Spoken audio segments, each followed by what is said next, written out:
Om Namo Narayana. All right. So, today, as we are looking at this aspect of the teaching, where the discussion is going to hover around the Om Upasana, the practices of Om.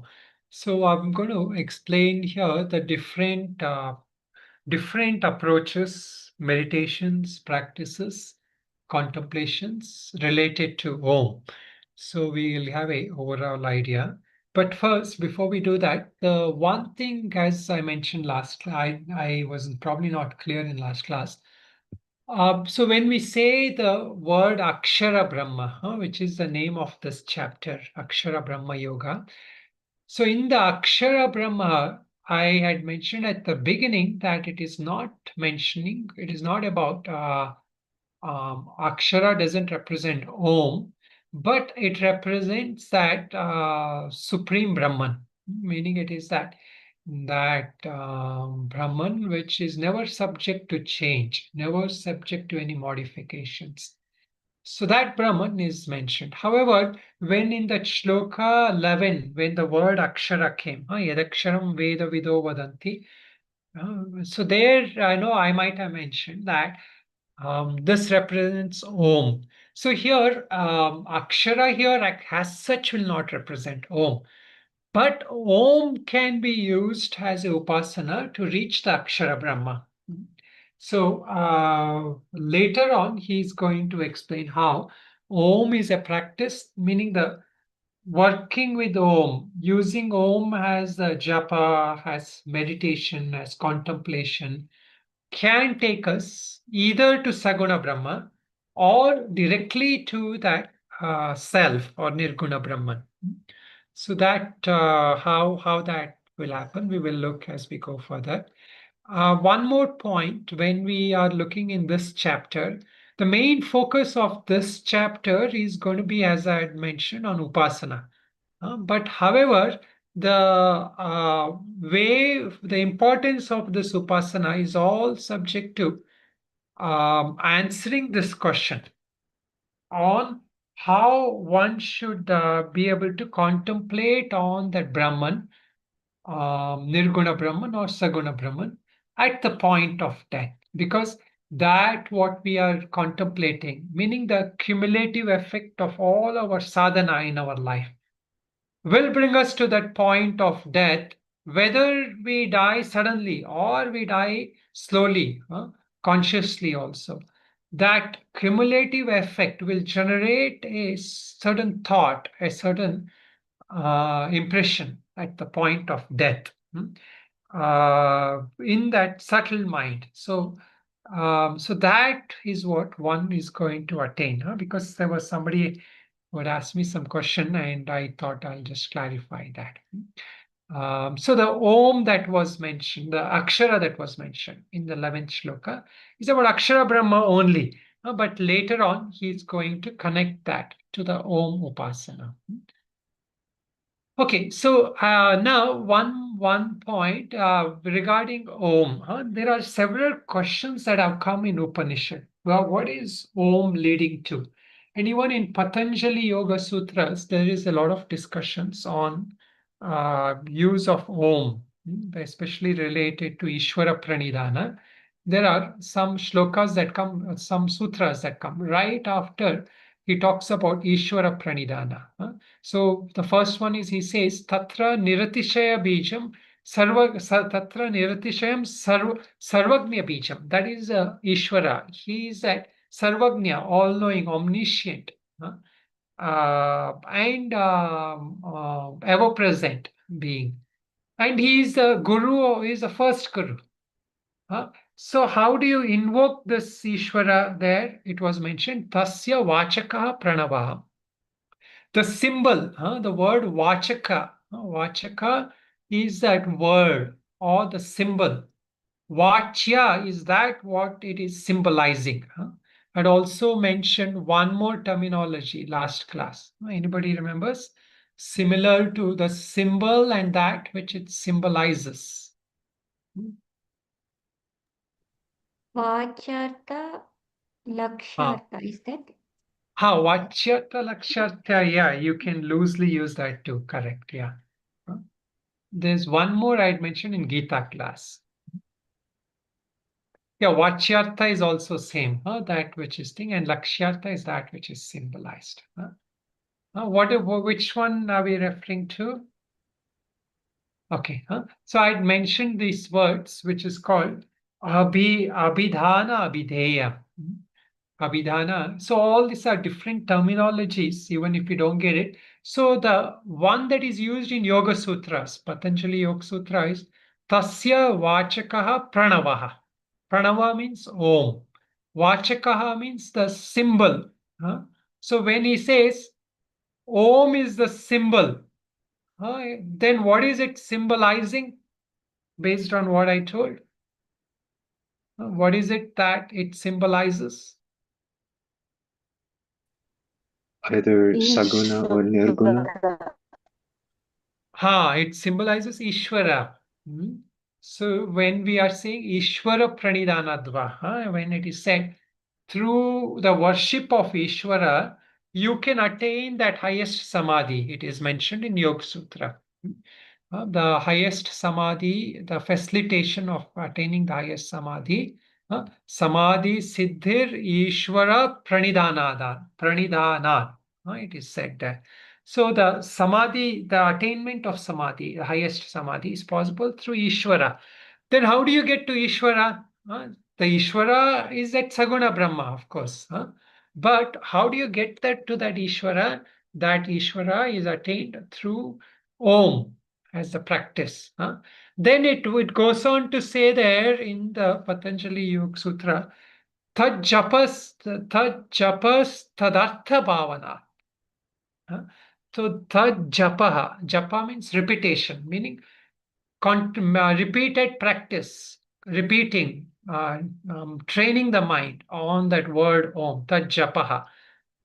And what else you have to know? When you're doing japa, we are not just doing the sound meditation. So that is what the difference is. When we do this, even Saguna Upasana, the japa of Om is different. See, sometimes, there are people who do all this sound practice, sound meditation and all that. So for they say the nada Brahma, they say. You just do the sound meditation, it reaches.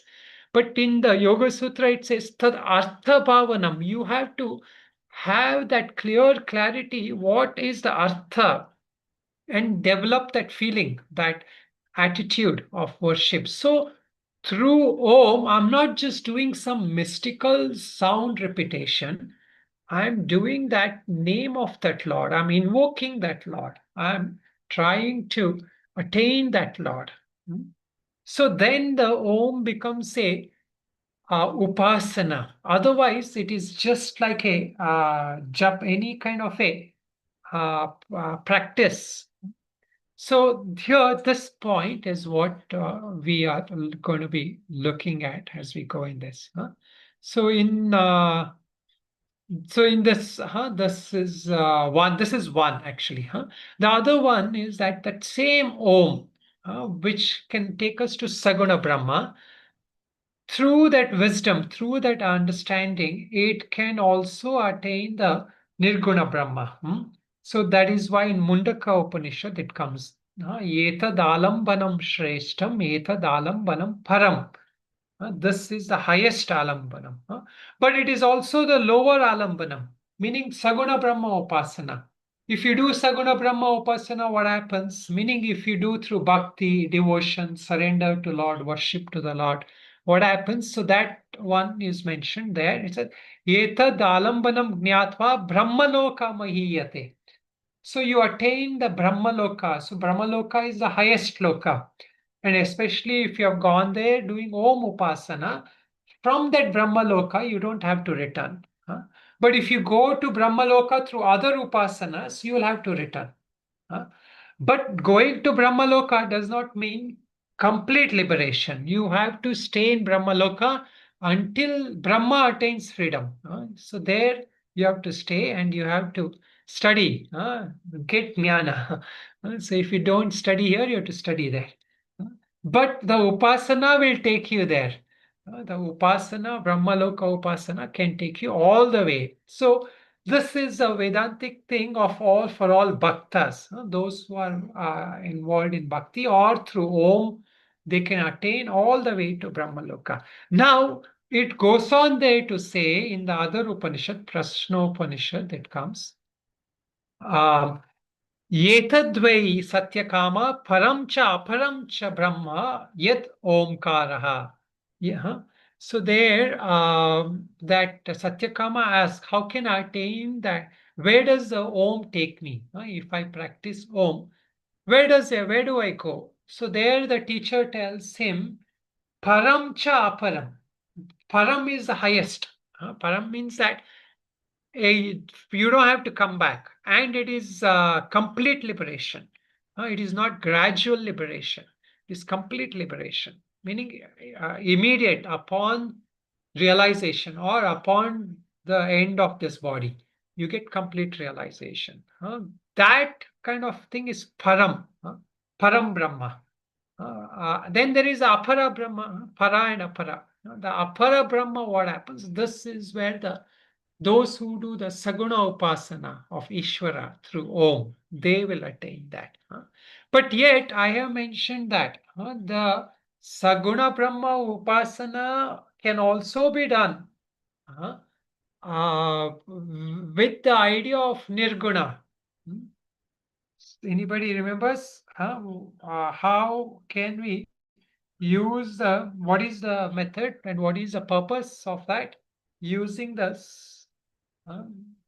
using Saguna Upasana, using Saguna, worshipping some deity, some god, personal god. To attain the universal worship, then we can also get back to personal. That triangle. Correct. That is one. But what is the purpose of that? Meaning, when you worship the Saguna, how can you worship the Saguna and attain the Nirguna or attain the highest?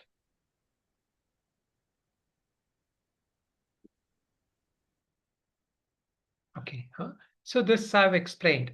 The Saguna Brahma Upasana, which is embedded with that knowledge of Nirguna Upasana, is using the Saguna as a means only. So you can worship the Saguna. There's nothing wrong with worshipping the Saguna, provided we have that realization of self or that supreme consciousness. Through understanding the nature of Saguna, through the Mahavakyas, and through that knowledge which we are receiving here through Bhagavan.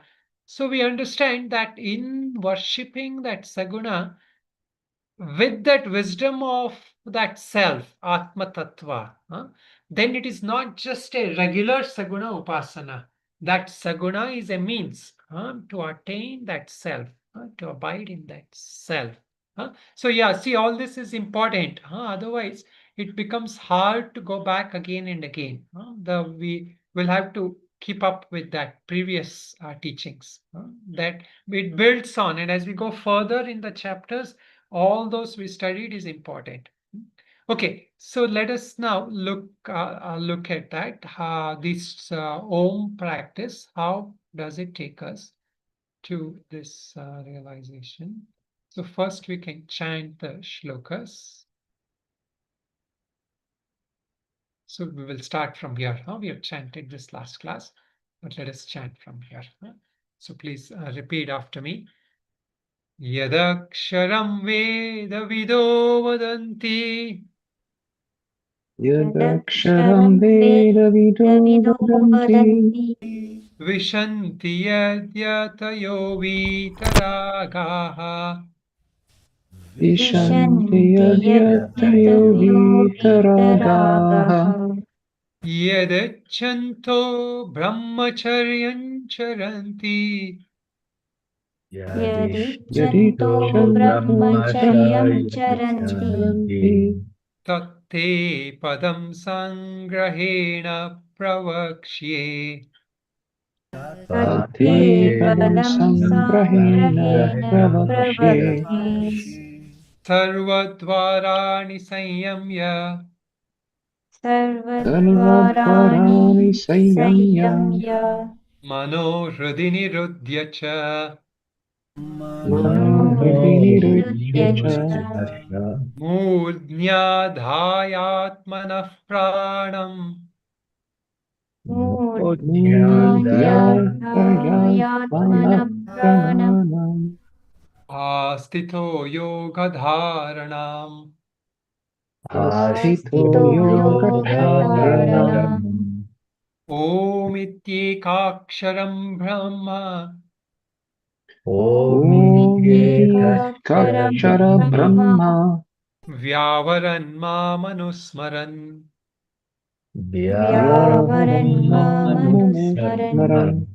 yah prayāti tyajandeham Yaprayati tyajandeha Jandeham tayāti paramāṅ gatim Tayati Yati paramam gatim paramangati ananyachetā satatai Ananyacheta Ananyacheta satatai satai yo mam smarati nityashaha Yo Mam mam smarati smarani nityachaha nityasyaha tasyaham sulabhah partha Tasyaham sulabha partha Sulabhakarta nityayuktasya yoginaha. Nityayuktasya Nityayuktasya yoginaha yoginaha So now we looked at this. So it was first, before this, it was mentioned, praṇavaḥ, at the time of departure, with the mind unwavering devotion, study, and by the power of yoga, fixing the life breath between the eyebrows, one attains the supreme divine Purusha. So this was mentioned as how the yogis leave the body. So the yogis at the point of death, what do? They are able to fix the mind in the heart, meaning the mind is with the devotion. They put that mind and the prana, the life breath. They put it, they raise it to the point between the eyebrows, mudnya. And one attains that supreme higher state. So there, Madhusudana Saraswati projects, meaning the idea is that person through any practice, through yoga or whatever, is able to channel the attention through yoga, devotion, deep contemplation, can attain that state. And he goes on to say that person can put that point between the eyebrows or through the instructions of the guru, even above, meaning Sahasrara also. At the point, and understand at the point of death how to depart. But that is not for everyone. So there are others who attain that same state. How? So these are the people who have used their life either through the path of brahmacharya or through practice of different tapas, ascetics, or they are the knowers of Veda. They have studied the Vedas. Especially like how we are studying Gita, Bhagavad Gita, and Upanishads, and all these Shastras. So they are established in that. So they also attain that state. So what is the Upasana, what is the practice to attain that state? That he is going to explain. So these two shlokas are related to that. Sarvadvarani sanyamya mano hridi nirudhya cha. All the gates of the body, meaning all the senses, the attention is turned away from the senses inwards, where the mind focuses in the heart. Hridi. So Hridi here can mean two things. One is we sometimes say the buddhi is in the Hridi, Hridaya, in the heart. The other is the heart is the place of all this this, pure emotions, the pure thoughts, sattvic thoughts. So one who places the heart there can then channelize the attention in a pure way, in a towards the Lord, towards that self. Murnya, again, this person also, through the practice of just placing the mind in the heart through devotion or through contemplation, the person fixes the mind in the heart and restrains all the sense organs. And then what happens? That that prana, as we discussed, or that whole life attention, the breath attention, they are directed towards the murdhya. Murdhya here is the crown of the head. So there it was mentioned bruvor madre, that was the eyebrows. So here this person focuses on the sahasrara, which is the top of the head. So both points are mentioned. So this is based, as Madhusudana Saraswati says, the one who has received the teachings, the training from the Guru can put his attention there as well. Pranamastito yoga dharanam. So he also gets established. Who are these people? These are people who have not come through the kind of yogic paths like Kriya Yoga, Kundalini Yoga. So they are normal other sadhakas, Bhakti, Vedas, Brahmacharis, all these people. They place their attention at the crown of the head. And what else do they do? Om ityekaksharam brahma. They are uttering the word or the syllable Om. Vyavaran mamanusmaran. Not just that. If you're just uttering Om, then it is just a sound practice. No, here they are uttering Om with that thought, with that remembrance of that Lord. So this is where the vācakaḥ. That vācya is that symbol, that Lord. Vācakaḥ is that word that is used. And even in Patanjali Yog Sutra, vācakaḥ is that Om. Vācya is that Isvara. So that same thing. There it is meditation, samadhi on Isvara, on that self. Here it is remembrance, meaning the person thinks, feels that Lord. Mamanusmaran. Yah prayati tyajan dehan. So such a one who does this, meaning the person restrains the senses, has a daily practice, he's doing that. He restrains the senses, he puts the mind in the heart and channels the energy to the point between the eyebrows or the crown of the head. Has a regular practice. Then at the point of death, the same thing, he's contemplating on Om, thinking of the Lord. He's mentally uttering or contemplating on that Om. Okay. Or the other practice now is that ananya cheta satatam. That person who is constantly, regularly thinking of the Lord. That person also. So before we look at that, let us just come back here. So there are some points that Shankaracharya brings. Then we will go into the Om Upasana as such. So first he says, for Om ityekaksharam, he says, Tyajan deham iti prayana visheshanartham dehatyagena prayana atmanaha na swarupa nashanenyartaha. So that prayana, the travel here is meaning that the person who has let go of that body. The body means that Atma is not dead. That Swarupa is still there. That Jiva is still there. That Jiva attains that Lord. That body will go, but the Jiva will attain that Lord. And then the other point is now when the mind merges into the heart. See, this is where the knowledge or the understanding will help that mind.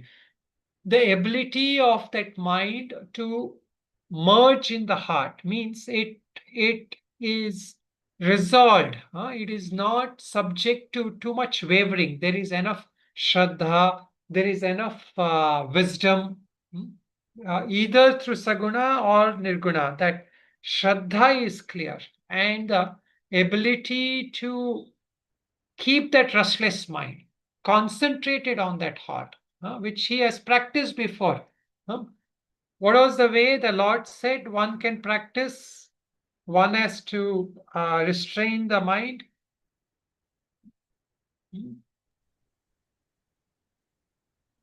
What method he gave for restraining the mind? The Dhyana Yoga. No, for restraining the mind, when Arjuna asked, the Lord says, Abhyasena to Vairagyena. So the methods given was through practice and through detachment. So that person who is able to do that, his mind is not too distracted. So only such a person can do this practice. If the mind is too distracted, meaning if he's not done abhyasa, if he's not detached from the worldly things, and that person cannot do this kind of yoga, yoga and this practice of Om. So what are these Om Upasanas? So let us now look at the different Om Upasanas or the Om practices.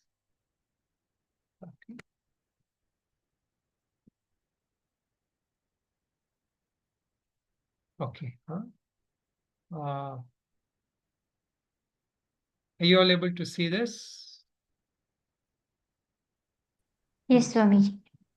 Okay, Om related practice.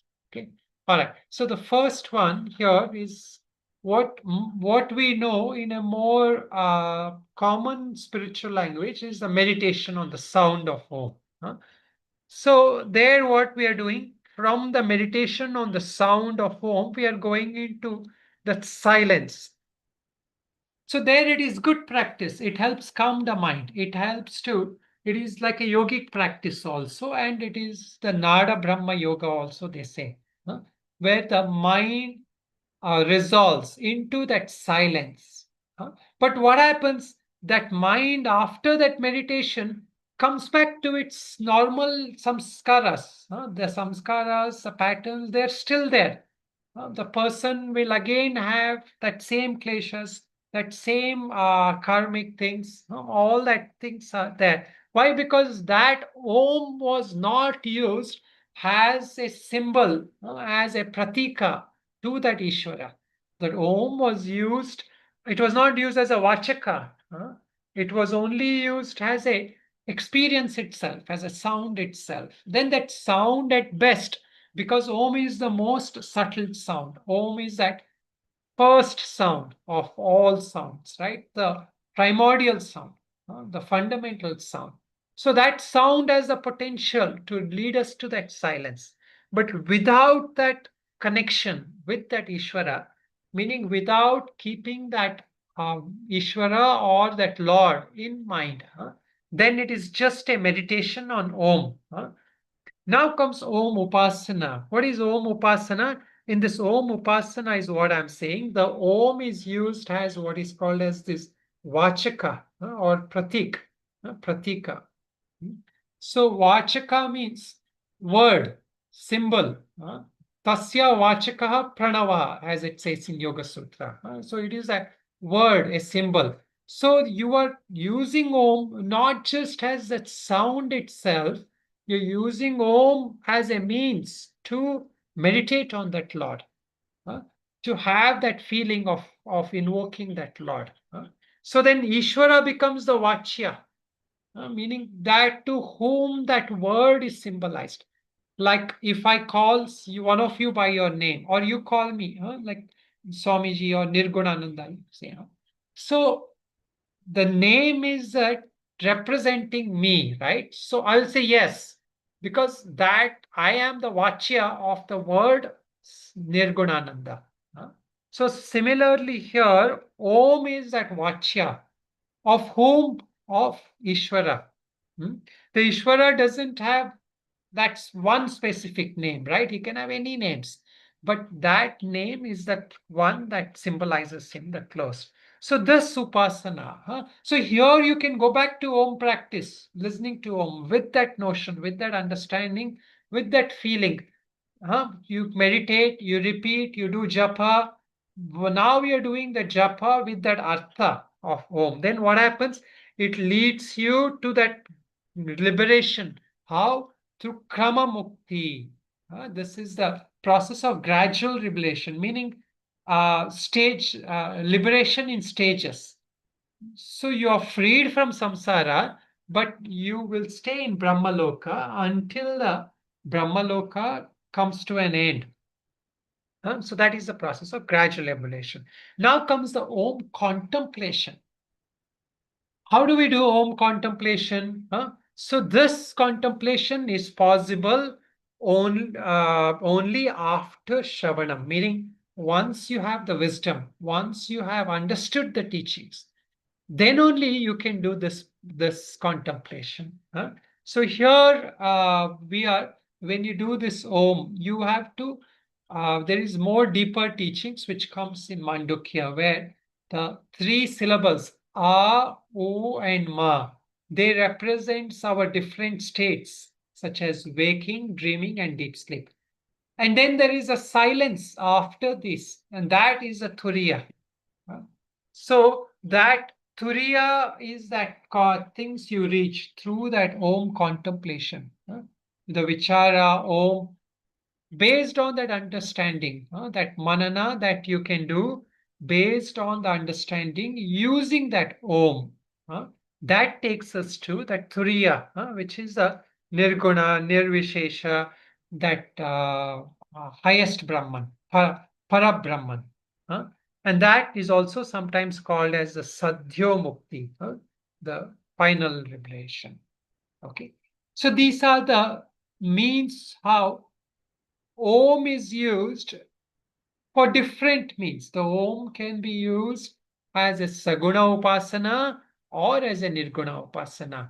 When used as a Saguna Upasana, then that knowledge of invoking that Isvara has to be there. When used as a Nirguna Upasana, then it is not just a meditation, it is not just a repetition. It is based on jnana. It is based on that knowledge. Then only that knowledge can come through. Okay, so based on this now, here there is a couple of more things where he's saying in the uh, so that Om, that single syllable word, which is a representative of Brahman, Anusmaran, when one repeats that, thinking of that Lord, such a person will attain that supreme goal. So here the Lord says that supreme goal, but what is this supreme goal? So this supreme goal, here when you do this, remembering the Lord as that Ishvara, as that Saguna Brahman, then you attain that Lord, meaning you're free from the world, free from samsara. But that is still that, it is a stage in that realization. Uh, that same thing, that same practice, to continue on that same practice, we can also do that, that ability to use that Om to connect to that Lord, to that Bhagavan, requires that constant remembrance of the Bhagavan. That is why in the next shloka he is saying, Ananya Cheta Satatam Yaha Mam Nityashaha, every day, every moment, repeatedly and regularly, if that person is remembering that Lord, that person also attains that. And so there Shankaracharya says, Na shanmasam samvatsaram va kim tarhi yavad jivam nairantaryena yaha mam smarati ityartaha. So he says that it doesn't mean one remembers for 1 month or 6 months, or even like some people go on some long meditation project or some retreat. That period I will keep thinking of the Lord. No, here for that person who is always remembering the Lord, meaning he's doing the Om practice and constantly remembering the Lord. So that as many times, whenever he's repeating Om, he brings to that his mind the remembrance of the Lord. Or as we say, he's dwelling in the presence of the Lord. So here, this is why this ability to practice the presence of the Lord, it is a very useful practice. The ability to constantly remember, meaning that all our life, everything we are acting, we are interacting with people, situations, everything. If we are able to have that presence, have that sense of, even though it doesn't need to be a form, a sense of presence, so outward objects can be transmuted. We are no longer dealing with people, we are no longer seeing things. Everything we say is that it is demonstrating out to us a pointer back to that Lord. Meaning I see something, it takes me back either inwards or to that Lord. And then through that Mahavakya, we realize that essence of that Lord is that essence of self. So this is why, the outward practice of remembering the Lord as we go about with our daily duties is very important. Now, that is why Gita is meant for people who are living a normal life, active life, having a lot of activities. So for such people who are involved in daily activities, other than karma yoga, the remembrance of the Lord. See, even in doing karma yoga, you have to have that remembrance of the Lord. That is when you're free from that attachment, free from all the sense of bhoktrutva, kartrutva, and all that. Okay, so this shloka here now he's saying Ananya Cheta Satatam Yomam Smarati Nityashaha Tasyaham Sulabhav Partha Nityayuktasya Yoginaha. So here he is saying I'm easily attainable by that yogi who is ever united. And then he concludes this point. What happens if you do that? So he says Mamupetya Punarjanma Dukkha Layama Shashvatam. Vacha, we didn't chant this. Okay, I'll just briefly introduce this. Mamupetya Punarjanma. So person having attained this, he will not have to go through rebirth. So this is the value of attaining Brahmaloka through the Om Upasana, that you don't have to come back. Meaning there is no rebirth, whether as human, nor you'll have to be reborn as a god in some thing. You don't have to be reborn as a god, you don't have to be reborn as a human, animal, none of that. Naptuvanti mahatmanaha samsiddhim paramam gatihi. So he attains that supreme state. Na apnuvanti. There is no it is permanent. It is not impermanent. And it is the dukkha layama shashvatam, meaning it is free from sorrow. That state or that realization, it is free from that thing. So this is not just at the point of death. What happens after that to the person who remembers the Lord is being mentioned. He attains this state, which is beyond that death, beyond rebirth. Okay, so let us look at some of the Manana shlokas. Before that, let's see.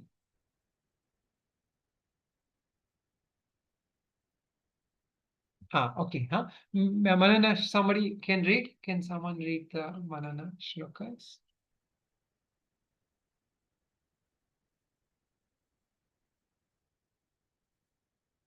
I can read them if you'd like. Yeah. Okay. Yes. Mananam Shloka 10-13. Just as there are various medical sciences for physical and mental well-being, could there be a lesser known science that reveals the path for the soul departing the physical body?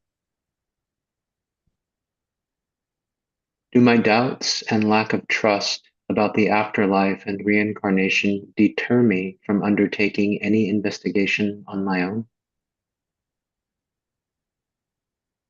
Have I practiced or undertaken any serious investigation to gain personal experience or understanding of whether there is a soul beyond this body-mind?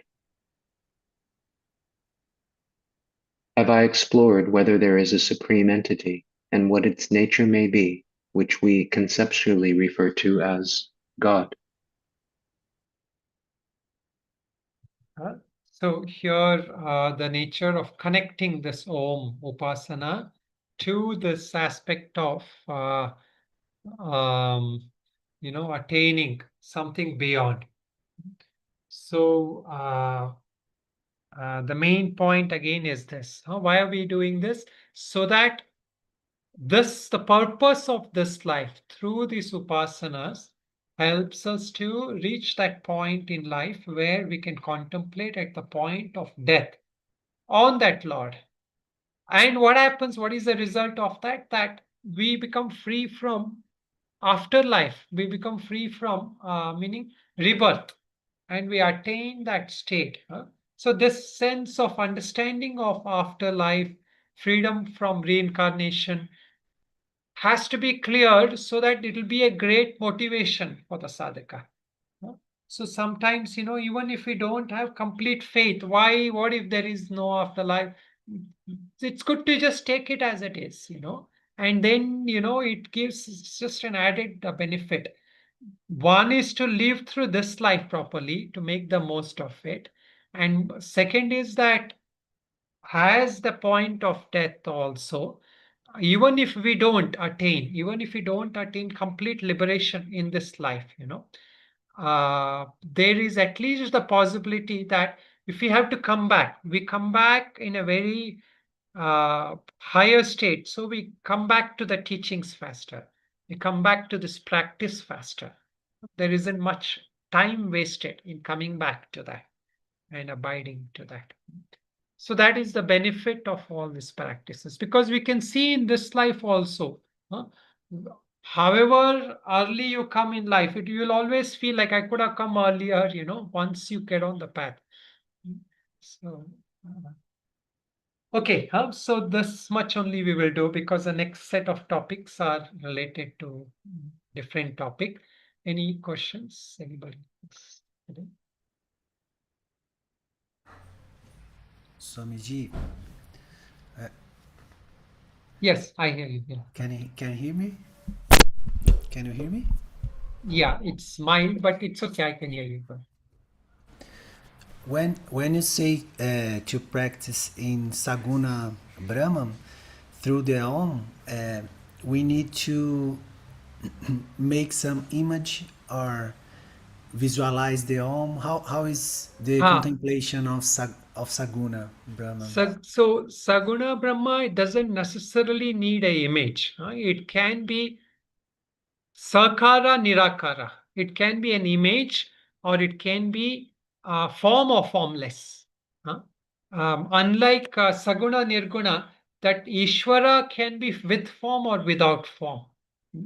So Om itself is a symbol already. So we already have a symbol when we use Om. So how do we now meditate on that Saguna Brahman? So there is where the little bit of knowledge of that Saguna Brahman is necessary. So we have to have some kind of a notion through the Shastras, through these teachings. So that is why it is said before, the teachings which came, Kavim Puranam, that Shloka 9. It is the ancient, it is the all-knowing. So all the definitions are given about Saguna Brahman. He is the controller of everything, and he is that upholder of everything. All the dharmas he upholds. See that even to it's like, you cannot, as I keep saying, you cannot love a person whom you don't know. So that meditation also, in order to worship somebody, you have to have some knowledge. So that knowledge is what we are getting. And then the other thing is the the worldly things. When we see things in the world, when we hear things happen in the world, we turn attention, we turn the inquiry, like as we were doing in the manana just now, can there be that God? Who is the one who is controlling all this, or from where all this creation has come? So, there's a little bit of contemplation also we can do on that Saguna Brahman. So that is why we had that last question, right, where it said, have I explored whether there is a supreme entity? But we need a concept. We need to have a clear concept of Saguna Brahma. Then the Om can be a symbol. Om doesn't need a form. Om itself is that symbol to help us meditate on that Saguna Brahma. But we need to think in Om, or it's not necessarily to thinking or to memorize, not like this, only understanding. Understanding, yes. You have to have an understanding that evokes a kind of a feeling in you. So that understanding is not just an intellectual understanding. You have to experiment, based on personalities, people, it is different. So I can tell you, yeah, you can love. Why don't you meditate on Krishna? Why don't you meditate on Shiva? But if that doesn't appeal to you, you cannot force yourself. But sometimes you have to force yourself also a little bit until that feeling is developed. So both ways. You have to experiment and see. Ideally, you can have an image. Having an image is easier rather than not having an image. But for some people, a formless is also easier. How for Ramana Maharshi, the Tiruvannamalai represented that Isvara, So the mountains, the Arunachala mountains represented the Ishvara. Okay. Any other questions? Swamiji, I have the one question. Yes. Just now you mentioned the Sadyo Mukti. Is Yeah. that different from Jivan Mukti? Yeah, it is almost similar. The only difference is when we say Jivan Mukti, the person is still alive, meaning he is still in the body, but he's free. Meaning he's internally free, but the body is not free yet. He still is tied to the body. The upadhi of the body is still there. But in terms of karma, in terms of future life, he's freed. Sadyo Mukti is that stage when that Jivan Mukta, either he has already attained Jivan Mukta and he dies, or at the point of death, he attains Jivan Mukta and that freedom from body, Videha Mukta. So, Sadyo Mukti means mainly that it is the final liberation. There is no, he or she will not have to go to any other place. Because that realization that he is that consciousness has come. So once that thing has come, there is no traveling. There's no more to go anywhere because the whole world doesn't have a reality anymore to him. That he is abiding in that consciousness anymore. So Sadyo Mukti means not just freedom from the body, or that he will stay in some place like Brahmaloka. No, Sadyo Mukti means that there is no more any sense of other realities anymore for this person. Sometimes, especially in India, when somebody dies, the common expression is that, or may you find Sadyo Mukti, may he find Sadyo Mukti. Like how in other countries they say, rest in peace, we say, right? In India, traditionally it is not. Nowadays, people are adopting that, but the influence of other countries. But generally, they say that, that may he attain Sadyo Mukti. Or sometimes they say, may he attain uh, Shanti. Sometimes they say, but we say mostly may he attain Sadyo Mukti, meaning may he not have any more bondage anywhere.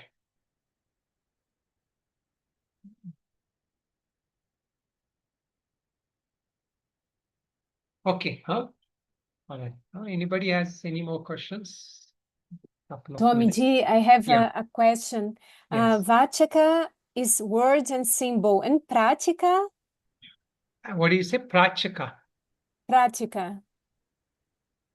I said You wrote vācakaḥ and praṇavaḥ. Pratika. Correct. Pratika. Yeah, pratika. So pratika means symbol, similar to vācakaḥ, but pratika doesn't need to be like a word. Pratika can also be like a symbol, like the Shivalinga can be a pratika for Shiva. So, or it can be a word also. It can be a word or it can be an image. Okay, thank you. It's a pointer.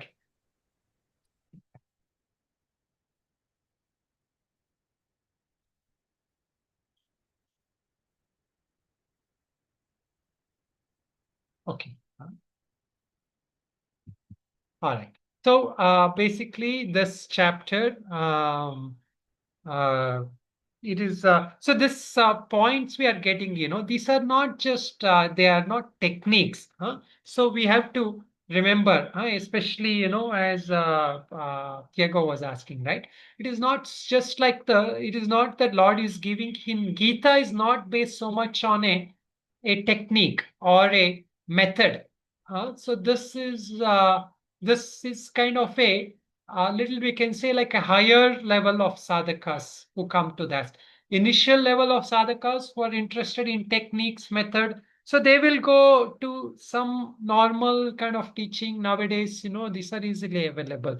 When we are studying the Gita, so the Lord is giving us different approaches.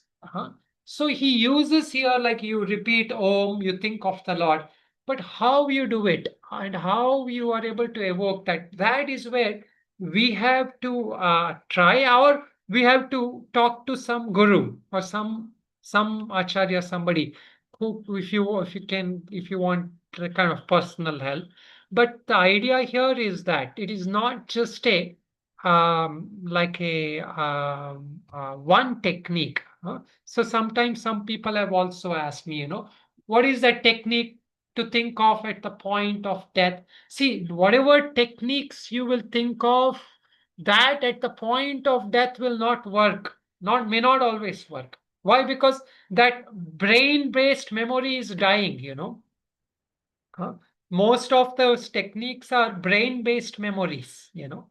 Uh, so what that feeling, what that thought, what you have personalized in your impressions, that is not a technique.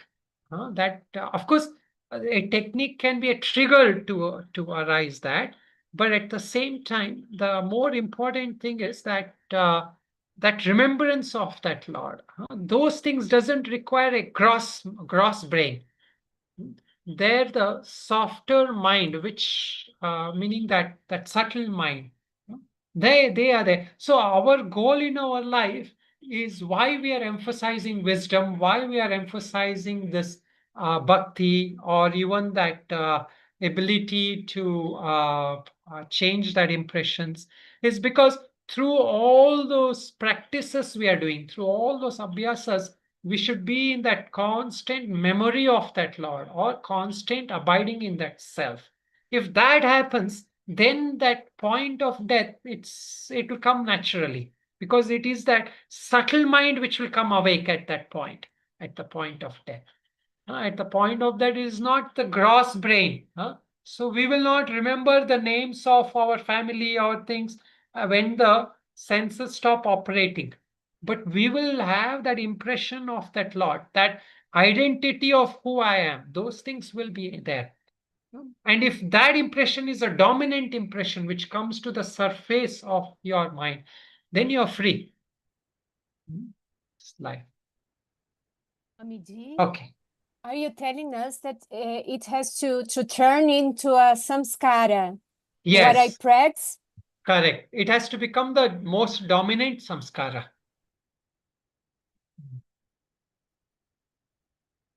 Om Purnamada Purnamidam Purnat Purnamudachyate Purnasya Purnamadaya Purnamevavashishyate. Om Shanti Shanti Shanti. Om Namo Narayana. So,